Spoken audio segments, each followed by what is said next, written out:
1. 영어를 왜 포기할까?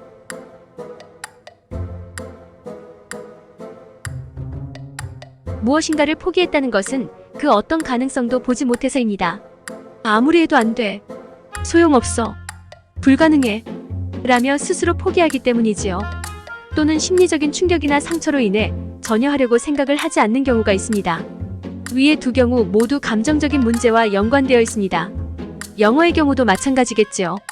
영어와 연관된 심리적인 트라우마를 겪었거나 아예 영어에 관심이 없거나 관심은 있지만 해도 안 된다는 자포자기의 경로로 나눠볼 수 있습니다.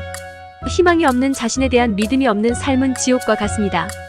무언가 개선될 여지가 있다고 믿으면 그 가능성을 믿고 지금 이 절망스러운 상태도 견딜 힘이 있는데 말입니다.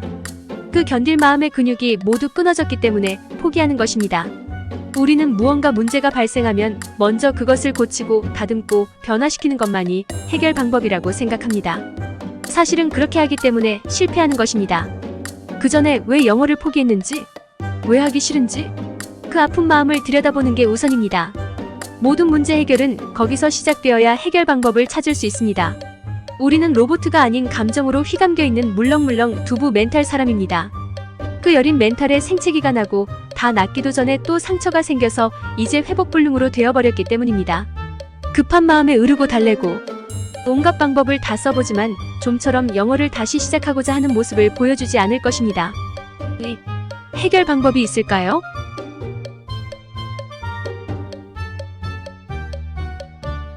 그럼요, 방법이 있습니다.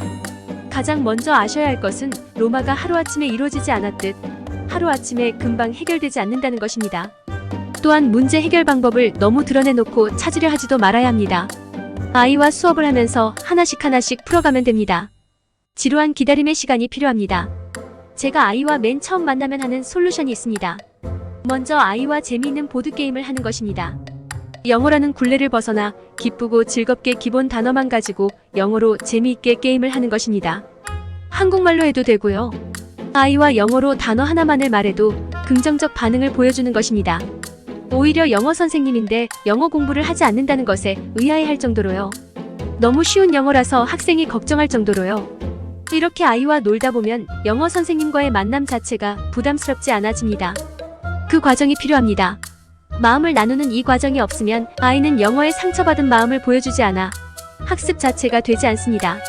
영어 실력이 자기 학년보다 부족한 학생들에게 무턱대고 재학년에 영어 공부를 하면 따라오기 힘들기에 학습 수준을 많이 낮춰서 공부를 하는 것이 필요합니다. 또한 매일 공부하는 습관이 들지 않았기 때문에 자기 수준을 능가하는 어려운 공부는 따라오지 못합니다. 딱 봐도 너무 쉬워서에게 이렇게 쉬워? 라는 말이 나올 정도로 아주 쉬운 출발점으로 시작해야 합니다. 그렇게 쉬운 시작점을 잡았다면 스몰 스텝으로 조금씩 난이도 조절을 하면 됩니다. 3. 진행 상황을 설명해 주시겠어요?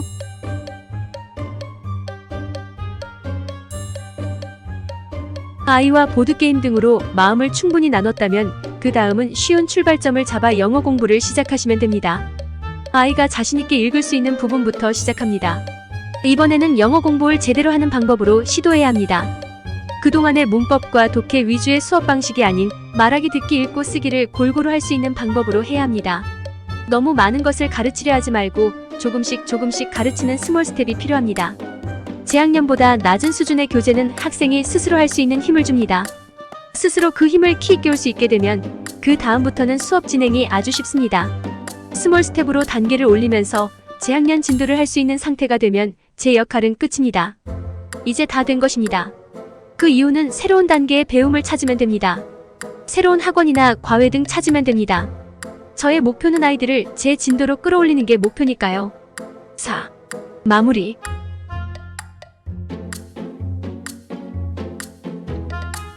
우리가 목표에 눈이 멀어 걱정에 빠져서 우리의 감정 상태를 돌아보지 못하는 경우가 많습니다.